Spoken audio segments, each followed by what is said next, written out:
অসম চৰকাৰৰ চাহ জনজাতি আৰু আদিবাসী কল্যাণ সঞ্চালকালয়ে অসমৰ চাহ জনজাতিৰ লোকসকলৰ মাজত শিশু তথা মানৱ সৰবৰাহ, পৰিয়াল পৰিকল্পনা, আইনী সজাগতা, স্বাস্থ্য বিষয় আদিক লৈ এলানি সজাগতা অনুষ্ঠানৰ আয়োজন কৰিছে।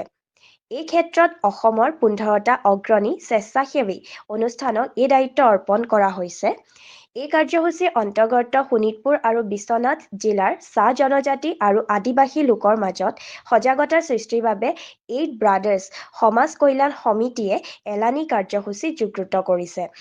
ইয়াৰ অংশস্বৰূপে আজি তেজপুৰৰ সাহিত্য সভা ভৱনৰ প্ৰেক্ষাগৃহত শিশু তথা মানৱ সৰবৰাহ, পৰিয়াল পৰিকল্পনা, আইনী সজাগতা, স্বাস্থ্য বিষয়ত সজাগতামূলক এখনি জিলা পৰ্যায়ৰ অংশীদাৰসকলৰ বৈঠক অনুষ্ঠিত কৰা হয়।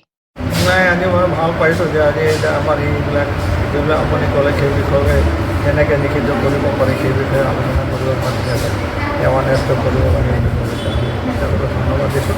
আৰু লগতে আমি এইবিলাক ইলিগেল যিবিলাক চলি আছে সেইবিলাকক আমাৰ সহযোগ কৰিবৰ কাৰণে আমি